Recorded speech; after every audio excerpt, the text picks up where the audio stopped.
Bonjour à toutes et à tous, bienvenue dans le journal des lycéennes. Il est actuellement 9h27 et vous êtes en compagnie de Clairette et moi-même Léane. Comment ça va Claire aujourd'hui ? Ça va très bien et toi ? Moi ça va super aussi. Écoute, après une semaine un peu compliquée la semaine dernière, cette semaine nous sommes de retour. Complètement, ça fait du bien. Bon pour continuer dans les bonnes nouvelles, je vous propose de partir sur le programme.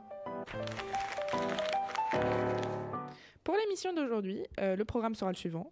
Je commencerai par vous présenter une chronique sur un dessin animé et Claire vous présentera un fait d'actualité. Tout ça entrecoupé bien évidemment de la musique de la semaine. Et je vous propose, sur ces bonnes paroles, de commencer. Coucou tout le monde. Je vais pas vous mentir, aujourd'hui, comme beaucoup d'autres, j'avais pas réellement d'idée de quoi vous parler. J'aurais pu vous parler de mon devoir de philo que j'ai passé la soirée à faire sans résultat concluant au lieu d'écrire la meilleure chronique que vous n'ayez jamais entendue. J'aurais pu vous lire, mais je vais pas le faire. Au lieu de ça, aujourd'hui, on va parler des mystérieuses cités d'or. Pour la petite histoire, j'ai, grandi et regardé cette série quand j'étais petite. Enfin, non, c'est encore d'actualité. En fait, je connais absolument la série par cœur, ses dialogues par cœur, et c'est un peu ma Madeleine de Proust à moi. Pour les auditeuristes qui ne voient pas de quoi je parle, premièrement, renseignez-vous parce que vous passez à côté d'un chef-d'œuvre artistique, et sinon, je reviendrai sur l'histoire un peu après, soyez encore un tout petit peu patient. Pour être honnête, j'étais, en étant petite, et jusqu'à très tard, environ 9-10 ans, je pensais être la seule fan de cette série. Ce qui s'est avéré extrêmement faux. Je vous présente Claire.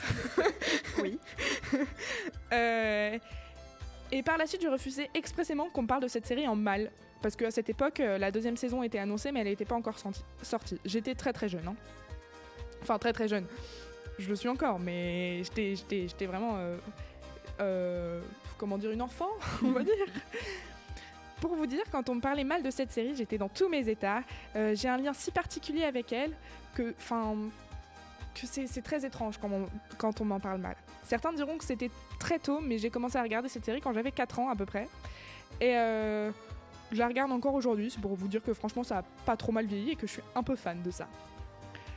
Alors bon, là j'en ai perdu beaucoup d'entre vous. Les mystérieuses cités d'or, concrètement, de quoi ça parle ? Déjà, avant de commencer, c'est beaucoup inspiré d'un livre qui s'appelle La Route de l'Or. En vrai, il n'y a que les noms et certains aspects des personnages qui sont gardés après, et certains peut-être événements à la limite, mais on pourra y passer. Vous pouvez regarder la série sans avoir lu le livre. Pour revenir à la série animée, elle est composée de 4 saisons et est allée sur, tenez-vous bien, 40 ans. Alors oui, c'est une série qui passe en boucle sur les chaînes d'enfants depuis près de 40 ans. Le premier épisode étant sorti en 1982 et le dernier en 2021, ça fait presque 40 ans, effectivement. L'histoire commence en 1532, à Barcelone, durant le siècle d'or espagnol. Esteban, un jeune orphelin âgé d'une 12aine d'années, vit dans un monastère de la ville.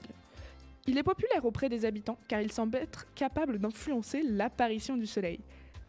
Rien que ça.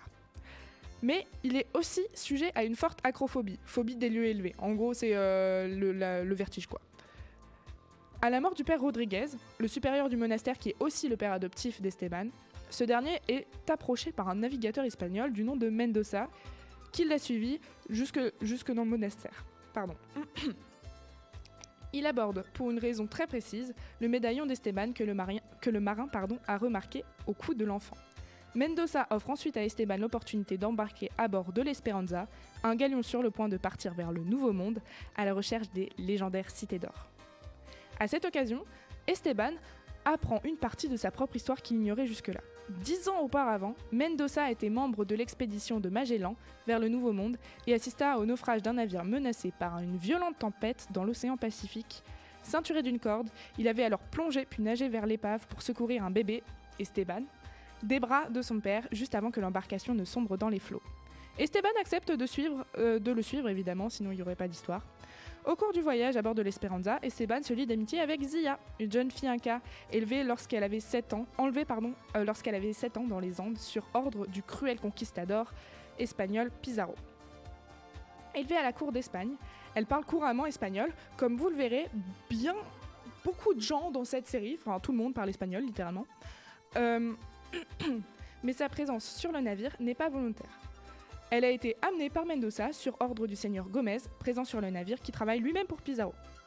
Quand le navire aura atteint les Amériques, elle doit aider à déchiffrer l'équipou Inca pour le compte de Gomez. En gros, l'équipou, c'est un peu les lettres Inca, sauf que c'est pas avec des lettres, c'est avec des nœuds. Voilà.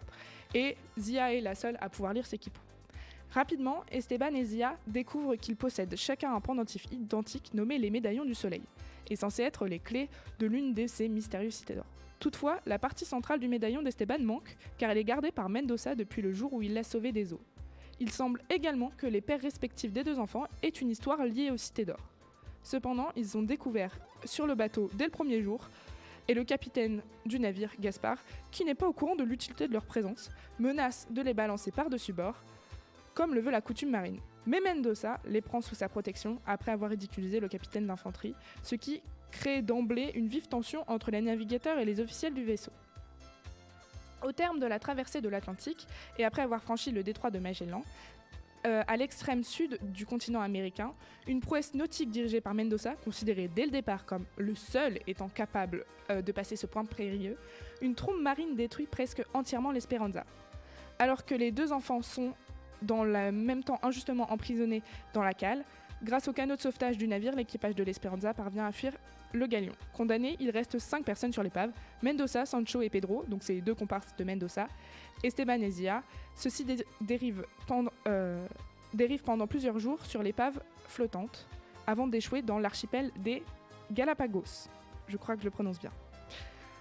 Leur escale en ce lieu les amène à rencontrer Tao, un jeune amérindien qui affirme être le dernier descendant du peuple de Mu, un légendaire empire antique à la technologie très avancée qui semble-t-il a été totalement englouti il y a plusieurs siècles dans des conditions obscures. Lui aussi parle couramment espagnol. D'abord hostile à la présence des adultes blancs sur son île, Tao finit toutefois par se joindre au groupe dans leur voyage.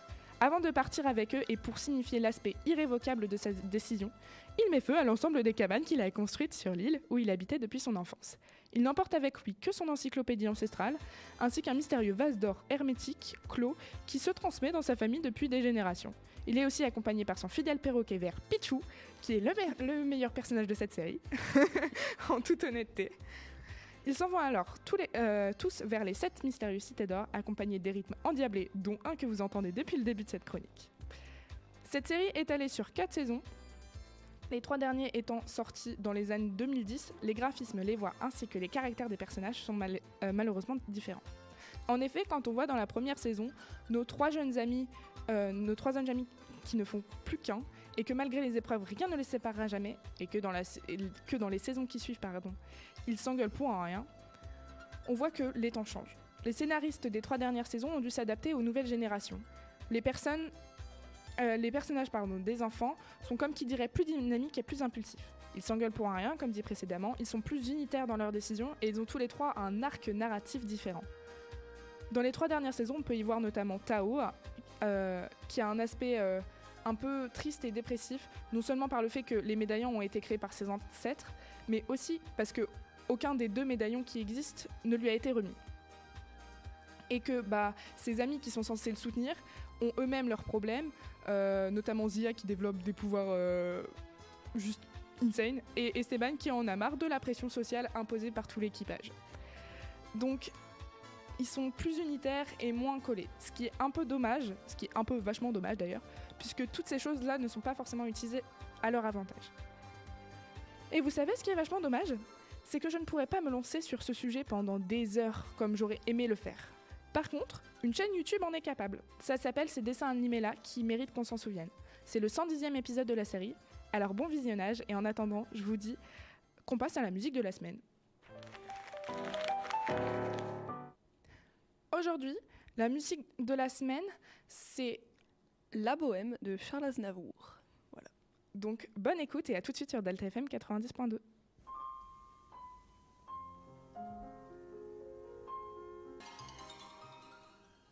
On est de retour sur Delta FM 90.2, il est actuellement 9h40 et vous venez d'écouter La Bohème de Charles Aznavour. Nous passons maintenant à la chronique de Claire sur un fait d'actualité. Bonjour à tous. Aujourd'hui, je vous parle d'un sujet qui me semble important et que j'ai envie de dénoncer. Je vais vous expliquer ce qu'est une méga-bassine. C'est la première fois que je fais un sujet sur de l'actualité et ce n'est pas vraiment ma spécialité, donc soyez indulgents s'il vous plaît. Et prenez ce que je dis avec des pincettes, je ne suis pas une experte. Attends, j'ai fait une phrase qui rime mais de malade. Bref. Une mégabassine, qu'est-ce que c'est ? Déjà, leur vrai nom, c'est réserve de substitution. C'est tout simplement un immense trou de 8 hectares environ. Globalement, 7 ou 8 terrains de foot, et encore là, je suis gentille. Ça fait beaucoup, je vous l'accorde. Cet immense trou est recouvert de plastique pour le rendre étanche, j'imagine, et il est rempli d'eau. Pour certaines bassines, la capacité peut aller jusqu'à 650 000 mètres cubes. Ce qui, bon, je convertis en litres, ça fait 650 millions de litres, soit 5 416 666 baignoires. Ça fait beaucoup. C'est juste énorme. Toute cette eau est pompée en hiver pendant 2 mois dans les nappes phréatiques et dans les rivières pour être utilisée en été. Donc, c'est pas l'eau de pluie qui remplit les bassines. Pas complètement en tout cas. Et j'espère qu'à partir de là, vous commencez à voir le problème.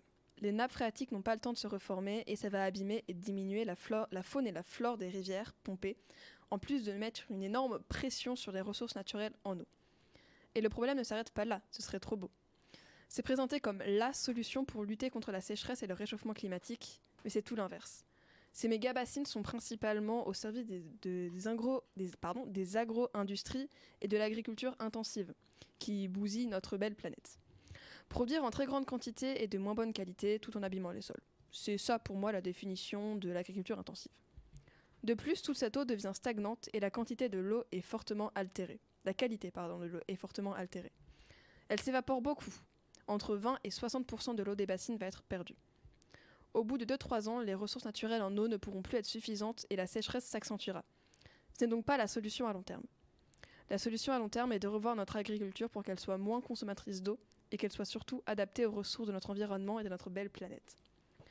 Pour plus d'infos sur ces méga-bassines, je vous conseille d'aller checker le site de Greenpeace qui m'a fortement servi de source pour cette chronique et qui explique ce que c'est les méga-bassines et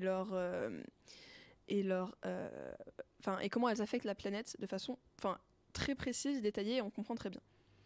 Alors oui, chers auditeurs, aujourd'hui je vous fais quelque chose que je n'ai jamais fait avant en 3 ans de radio. Je n'ai jamais vraiment dénoncé quelque chose, mais ce sujet me paraît important. Vulgariser ce qu'est une méga-bassine pour que tout le monde puisse comprendre l'impact que ça a sur l'environnement.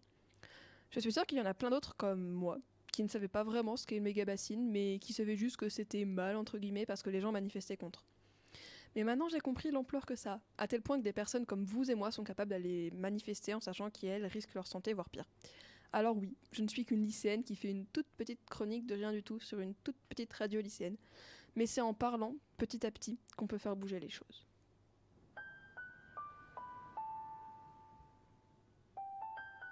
Et oui, c'est déjà la fin de cette émission sur ces mots très prenants de Claire.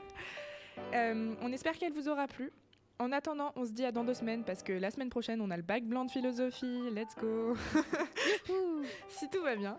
Et si vous n'arrivez pas à attendre jusque-là, vous pouvez écouter ou réécouter nos autres émissions sur YouTube, Spotify, Deezer et évidemment le site de la radio Delta FM 90.2. Merci de nous avoir écoutés. C'était le journal des lycéennes sur Delta FM 90.2. Passez une bonne fin de journée. Bisous, bisous. Bisous.